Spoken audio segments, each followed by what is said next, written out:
Hi, and welcome to the pilot episode of my new podcast, which I suddenly and spontaneously decided to start in the shower. I'm your host, Rabbit, from the YouTube channel Haziverse. Links in the description below. Now, in today's episode, I'm expecting to ramble, hyperbolically so, about how many writers in the world are affected by motocuckism. Now, bear with me. That's not to be offensive to people who like that category of, on certain websites. Nothing against that. This is more along the lines of how most super sport bikes in the Americas are used as a showpiece, have worn out middle part of the tire and 3 inches of unused virgin rubber on the sides. And generally, just like the trend seems to be that people are going towards the influencer, like everybody wants to be an influencer, right? Like you see Yamaha R1s with the Insta360 on the back, and like I said, the worn out middle portion of the tire showing wires, and the outside portion of the tire has never been used in the entire life cycle of the bike, and that just sucks, right?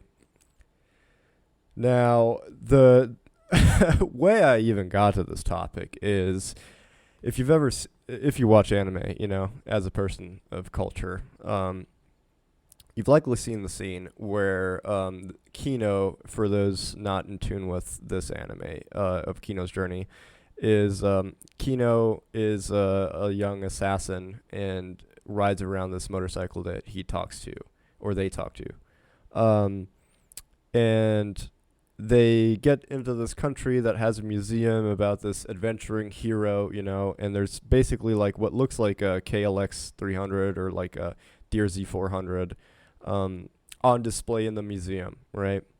So the curator's like, hey, yeah, we know that we live in a world where motorcycles talk, which is kind of weird, but, typically Japanese. And this one hasn't spoken since the adventurer hero type died, right? And it hasn't been ridden since. Now we have it on display in this museum, right? So Kino's like, okay, curator, can you step out for a second? We'll try to chat.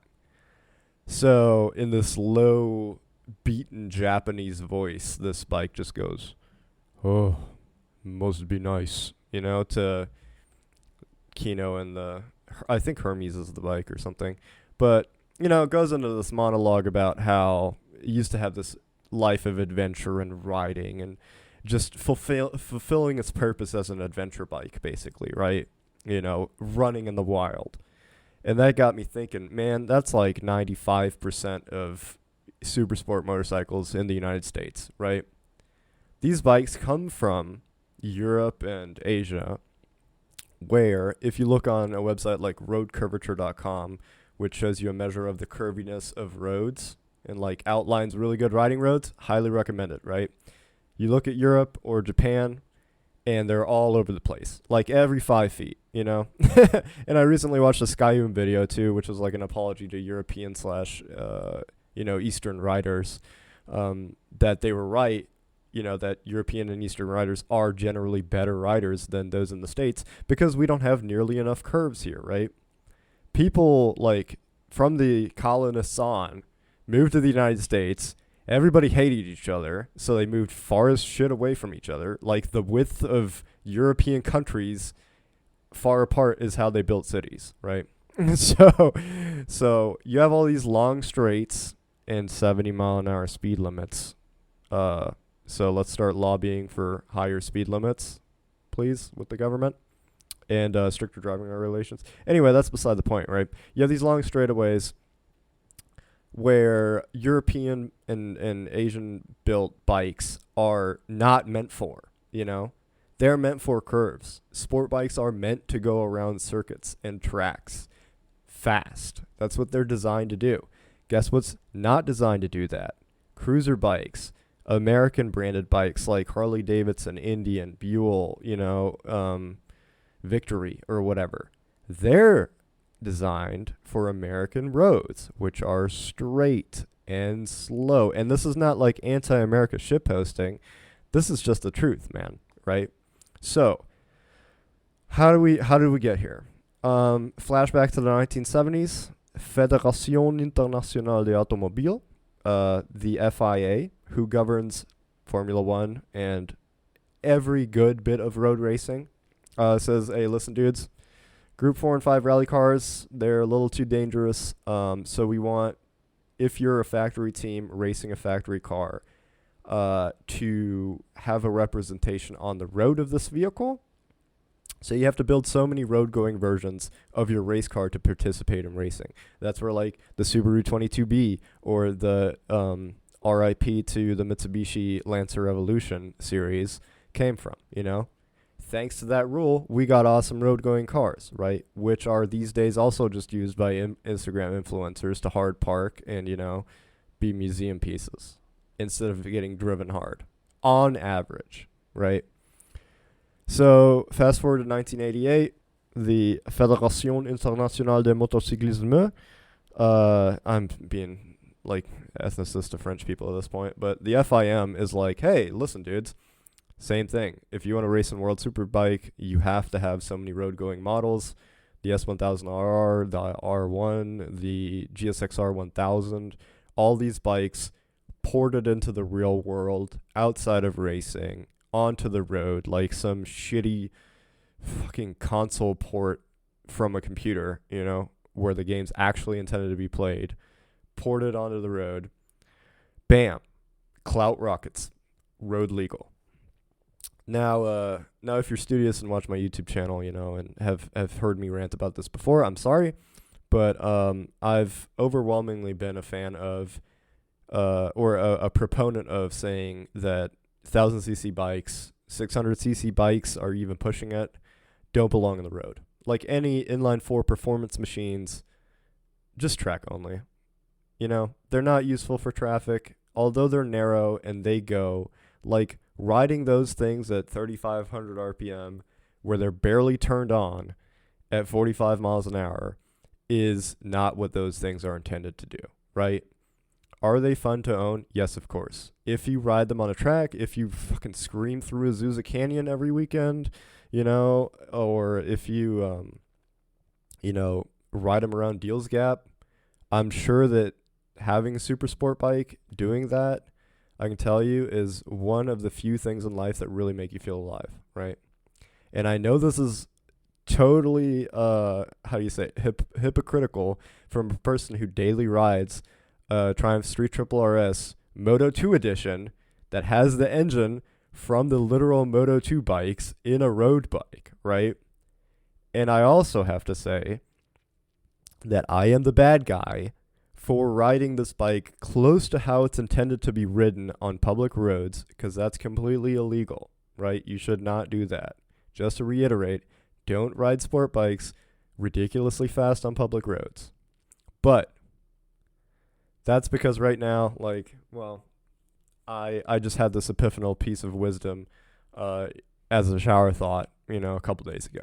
So I'd like to also say that, you know, if you have the chance to snag up like a super sport bike off Facebook Marketplace for a hell of a deal that you just get once in a lifetime, like I did initially my S1000RR, yeah, okay, and you can only own one bike, like say you live in an apartment or have a garage or whatever, it's okay to own that bike for a while, but just ride it how it's intended to be regularly, right? Like buy a track day, buy a champ school ticket, or, you know, performance riding ticket or whatever. But sitting there hard parking it for your Instagram reels, or, you know, jerking around on the throttle on highway poles, sounding and looking intimidating, is freaking lame, dude. You're hurting the bike, because, I mean, in more ways than one, and it's cringe. So, what's the solution to this? Well, first of all, I think we should humbly accept that middleweight sport bikes are the future of road riding. In terms of sport bikes, right? Everything else excluded. This is mainly about the fact that, you know, leader bikes and 600 super sports bikes aren't road appropriate.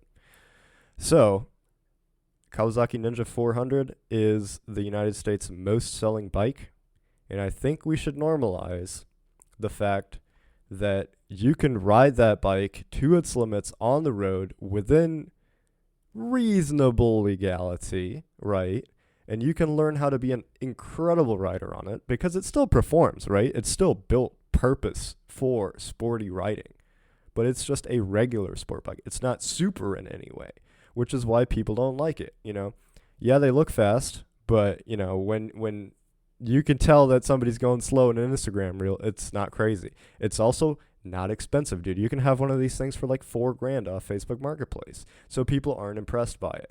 As opposed to someone's M1000RR, which is, you know, $30,000 plus, that they just yoink around on the highway like complete freaking dorks.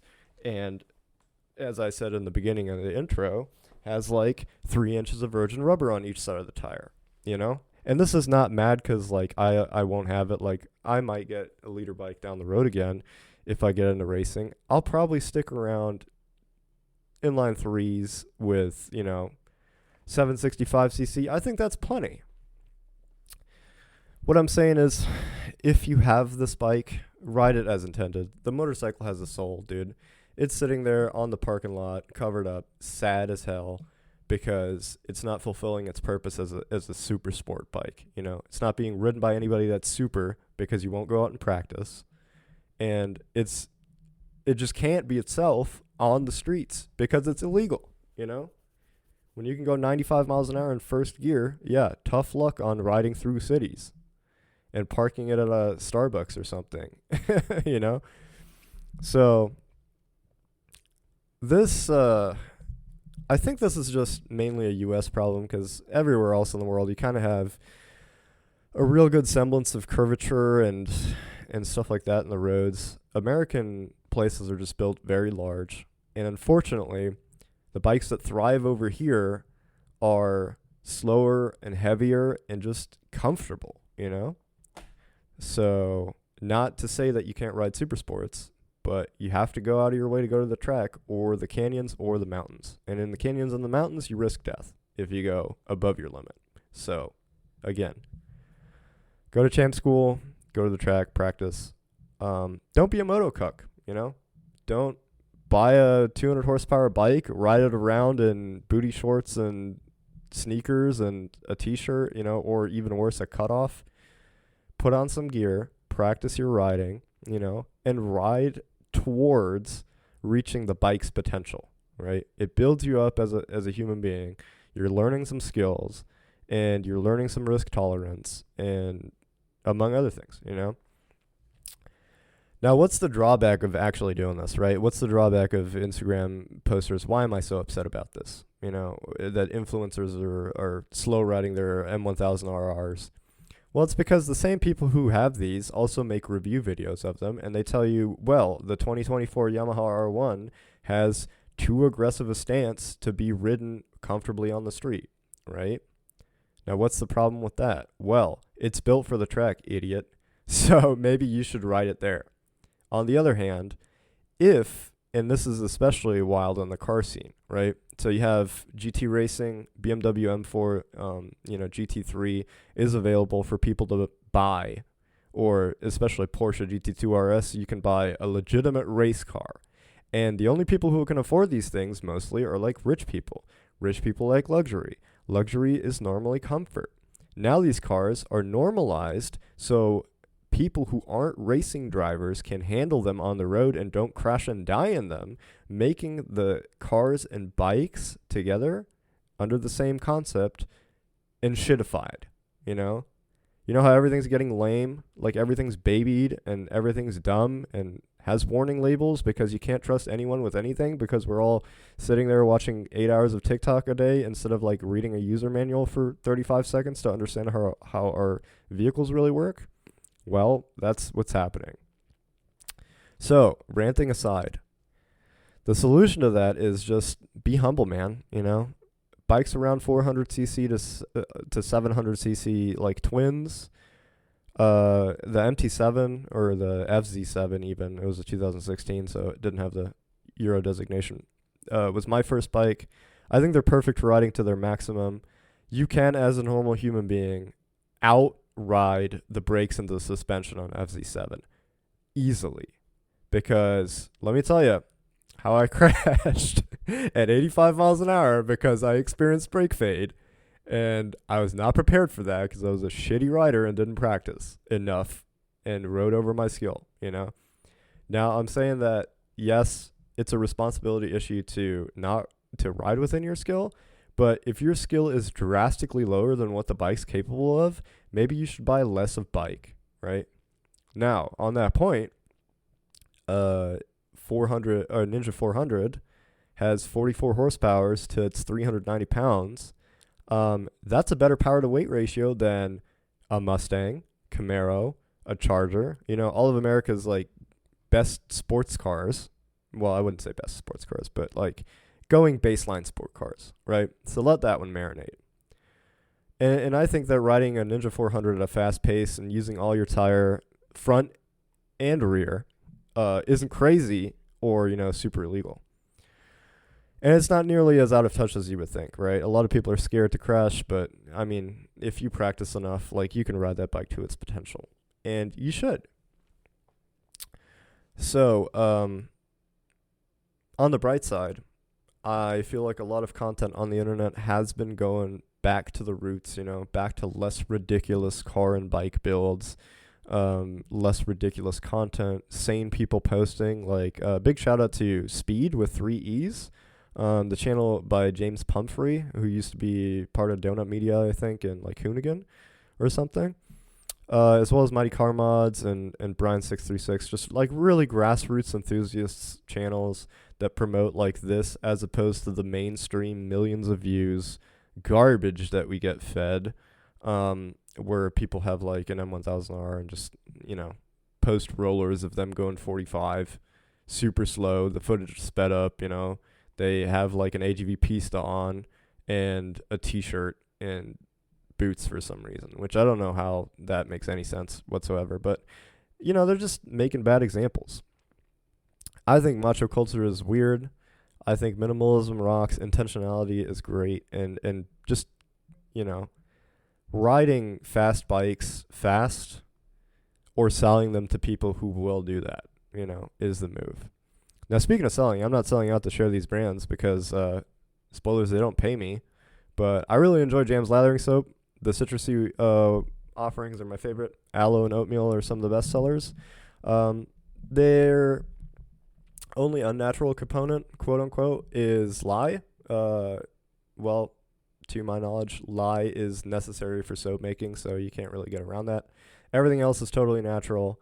You can put some of that on your body as opposed to like the toxic sludge they sell you at the store. So hit up jamslatheringsoap.com, use code HAZAVERSE10 for 10% off your order. Probably in the description somewhere. If not, it's on my YouTube channel, also linked. Also, if you're not a non-content creator like me and actually show your face to the world, you'd probably look a lot better with a decent haircut. So if you're in Fayetteville, North Carolina area, check out #1 Stop Shop at Sola Salons at the Cross Creek Mall complex on Skybo. Joey, know him personally, is a legendary barber. He can make anyone look good because he's made me look good. So go over there and get a cut, whichever way your heart desires. That being said, thanks for listening. Sorry this one was a little rant heavy. I'm just trying it out. If you like this pilot, please tell me in the comments below or wherever they are in whichever platform I'm going to end up posting this on. Like I said again, check out at Hazaverse on YouTube for some YouTube content. And yeah, show me a like if you like and subscribe if you want some more. Thanks so much for listening today. Bye.